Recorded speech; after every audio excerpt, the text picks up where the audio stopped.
Greetings, friends of liberty.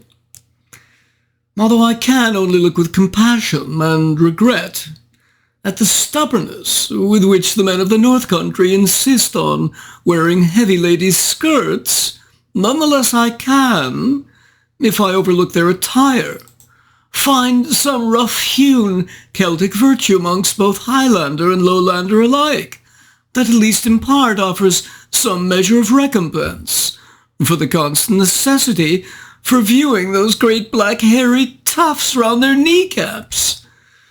Yes, the redeeming feature of which I speak remains the undeniable soundness of the Scottish system of banking, far sounder indeed in its totality than our English. Once Scottish banking developed in full during the first half of the 18th century. It excelled in having A, no central bank, but many competing banks, B, the ability of any bank to issue currency in any denomination, C, the ability to incorporate, and thus to become large, and D, a central clearinghouse, so that bank notes from different banks might be redeemed immediately by another bank, and thus suspect banks, and their notes could be identified. All this has resulted in the present Scottish system, which has had hardly a bank run in many a decade, and which dealt successfully with the bankruptcy of the Irish Bank in the Panic of 1772. By contrast, our English system of banking has had many bank runs and is built to a far greater degree upon fractions, meaning that whilst possessing only a small amount of gold, an English bank can give out many more times the worth of its gold in paper money. And as long as its patrons do not cash in their paper notes all at once, can conceal its insolvency. This is fraudulent and results in expansion of the money supply, inflating prices, and in addition, when speculative loans become due, the whole banking system risks collapse, given that so many English banks engage in this practice. The typical English result, which was the enormous banking crisis of 1772, with its subsequent tax on monopoly tea, lost us our colonies. Now if we turn to the subject of fractions in banking in your own 21st century in America, we find an economist today who brilliantly sketched the nature of full reserve banking, backed 100% by gold, and how it would prevent most of the ills affecting not only American banking, but banking throughout much of the modern world. I speak, of course, of Murray Rothbard, one of the foremost free market economists of the Austrian School of Economics, and a specialist in the business cycle. In other words, the cycle of how government interference with the banking system creates booms and busts, manias and depressions that we've seen so often in the West over the last century. This book, What Has Government Done to Our Money?, in essence, offers an antidote to our present problems and a blueprint for a better monetary and fiscal future. Rothbard begins, as Austrian economists often do, by using the causal genetic method. In other words, he shows us how, rooted in history, certain economic practices and institutions originated. Let's follow him as he describes the monetary stages through which civilization passed, culminating in today's. Stage number 1, barter. To briefly illustrate barter, let's imagine we're stranded on a desert island, and the only other person on the island with us is my man Friday, or if we want to spice it up, Rosalind Russell as my girl Friday. Then we shall often exchange goods directly. I give Rosalind 3 large fish that I caught, and she in turn directly exchanges that for 3 baskets of coconuts she's gathered. Direct exchange. Of course, if Rosalind smiled at me, I just might settle for 2 fish. Rothbard makes the point here that this does not mean that 3 fish equal 3 baskets of coconuts, that they have the same value. No, it only means that I made that trade because the 3 fish were worth less to me than the 3 baskets of coconuts were. Stage number 2, a medium of exchange. Now let's change the assumption slightly. Let's imagine first that, this being the 40s, Rosalind and I are both smokers, and secondly, that we discover a neighboring island called Gilligan's Island. So when Rosalind and I paddle over in our dugout canoe to Gilligan's Island, Rosalind, having some perfume that she doesn't like, offers it to Mr. Howell, who himself doesn't want it, but who, knowing that Mrs. Howell likes it, gives Rosalind cigarettes in exchange. Rosalind, for her part, takes the cigarettes because she knows that since I like cigarettes, the next time she wants to get some fish from me, she can just give me the cigarettes instead of having to pick more coconuts, which I may be tired of by now anyway. Thus, the cigarettes here, given that many people like them, on our 2 islands, are functioning as a medium of indirect exchange. Rothbard notes that historically many different goods have been used as media. Tobacco in colonial Virginia, sugar in the West Indies, salt in Abyssinia, cattle in ancient Greece, nails in Scotland, copper in ancient Egypt, and grain, beads, tea, cowrie shells, and fish hooks. Basically anything that lots of people want and is easily divisible. Stage number 3. Precious metals. Precious metals such as gold, silver, and copper have been often used as money, not only because they're valuable and divisible and long-lasting, but also for their complementary value in jewelry and electronics. So, for example, if you're fleeing the Nazis, converting your wealth and taking it with you in the form of gold would be smart because gold coins could be melted into jewelry, which is always in demand, and B, gold has a high value per weight. A 1-ounce coin presently worth around $2,400. Would there be any particular reason why government should mint gold or silver coinage? No, as Rothbard says, there is nothing to prevent private minters from stamping the coin and guaranteeing its weight and fineness, at least as well as a government mint. As regards the size of the overall quantity of money in an economy, Rothbard argues it doesn't matter, since prices can always adjust up or down.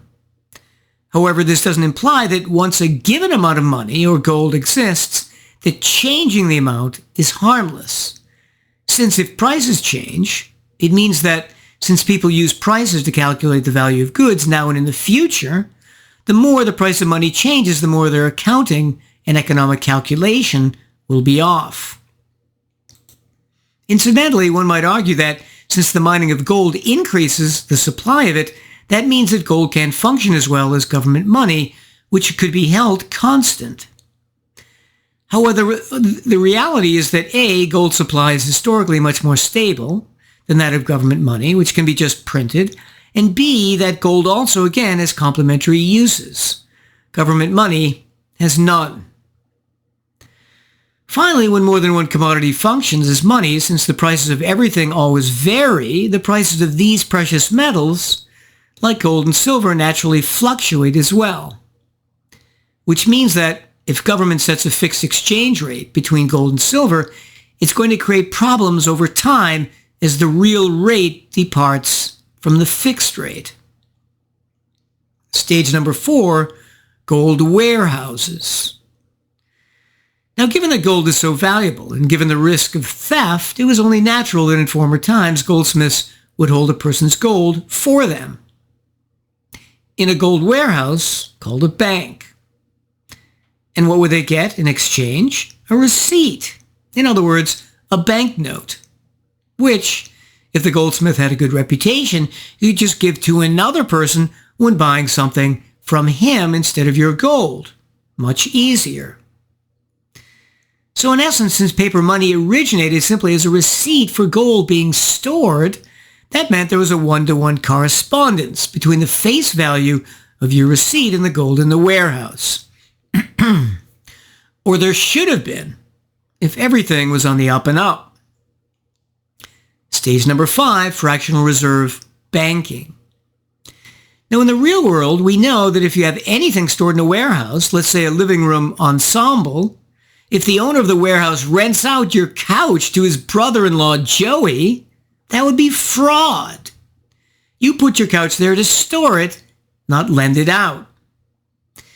Now, what happened with those goldsmiths and banks over time was that they realized since not everyone wants to cash in their paper receipts for gold, redeem them all at once, the goldsmiths could simply lend out some of their gold on the side. Then, as long as they retained enough gold to give to the occasional customer for redemption, they could charge extra interest for the gold they lent out. That's fractional reserve banking. And in this little piece of fraud lies the essence of what's damaging all Western banking. As Rothbard summarizes, the bank is tempted to use some of the money for its own account. Tempted also because people do not ordinarily care whether the gold coins they receive back from the warehouse are the identical gold coins they deposited. And it's bank fraud because, while most of its liabilities are instantaneous, its assets are not. Stage number 6, free banking. Nonetheless, even with fractional reserve banking, as long as there's still a gold standard, there remains some natural limit to how many fraudulent banknotes, in other words, warehouse receipts, a bank can create out of thin air. That's partly because when other banks receiving one bank's notes try to redeem them in gold, this functions as a significant check on inflation. If there were many private banks, as occurred in Scotland, checking on each other, this free banking could work pretty well. Stage number 7, a government monopoly. The next historical step in the corruption of money is for government to substitute its own banknotes, such as U.S. paper dollars printed at the mint, for the notes of private individual banks, by outlawing the issuance of notes by these banks. As Rothbard says, this step, taken firmly by every sizable government, was to seize an absolute monopoly of the minting business, this occurring whether the government was minting gold coins or paper money. In the old days, when the government mint printed metal coins, they simply melted down the original coins and put back in less gold or silver as a way of inflating. Or even earlier, of course, in Roman times, they clipped the coins, making them smaller. But in the West, into the 20th century, this system still had some connection with monetary reality, because the government still agreed to back their fake warehouse receipts with gold at some ratio, meaning they could only print so many fake warehouse receipts. Stage number 8, suspension of payments. Next, the government stops redeeming the paper, whether temporarily, as in times of fiscal crisis, or permanently, as happens now, with gold. As Rothbard says, in the United States, mass suspension of specie payment in times of bank troubles became almost a tradition. In fact, anyone trying to get his money back during a crisis was considered unpatriotic. We need only think of Frank Capra's Christmas movie, It's a Wonderful Life, to realize how getting your money out of the bank in times of crisis was sometimes socially regarded. Stage number 9, central banks.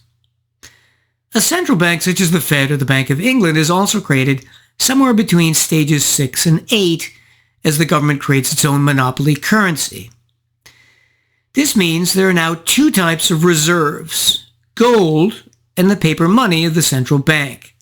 There is still some check here, however, since just as occurs within a nation, with lots of private banks redeeming notes with each other, central banks from other countries too can still demand gold if one country prints more paper currency than the others. In other words, one central bank inflates faster than the others. That's the problem. Stage number 10, pure paper money. The very last step of the process is to remove gold as a reserve. So now the only reserve is the paper money, the fraudulent warehouse receipts that the central bank prints at the government mint or now creates digitally. As Rothbard says, the central bank cannot fail since its notes now become the standard money. Government has finally refused to pay its debts and has virtually absolved the banking system from that onerous duty. Does there remain any check at all to the government's ability to inflate the money supply? Yes. One is the fact that whenever counterfeit money is added to the money supply, the people who receive it, such as businessmen and those getting loans, assume that the money supply is the same amount as it was before, and so also assume that the increased money is there because the demand to save and invest among the public has increased, meaning there is a larger percentage of money for them out of the same amount to invest. But this isn't the case. The demand by the population to save hasn't increased, but instead the supply of money has instead increased, which means eventually the loans to the businessmen for their projects coming due will mature before the investment projects of the businessmen have been completed. And if this happens on a large enough scale, a recession or depression ensues. Rothbard discusses numerous other issues in this book, such as A, the attempt by Britain after World War I to return to the old pre-World War I value of the pound to the dollar at $4.86, which was disastrous. B, the introduction of the gold exchange standard in Britain and the United States from 1926 to 1931. C, the history of the Bretton Woods Agreement and what led to its abandonment. D, and how wrong Milton Friedman was in understanding the value of gold. The book's great virtue is to give a highly cogent historical and causal analysis of how the relatively robust Western banking systems of the 19th century were gradually replaced by the destructive engines of inflation and debt creation we see today. As Rothbard concludes, while the classical gold standard of the 19th century was not perfect and allowed for relatively minor booms and busts, it still provided us with by far the best monetary order the world has ever known. And for describing that monetary order so well in this tiny 113-page book, I would give this an A. Happy, for my part, that sterling silver is still regarded as lawful tender in England, I bid you well and remain the Scarlet Pimpernel.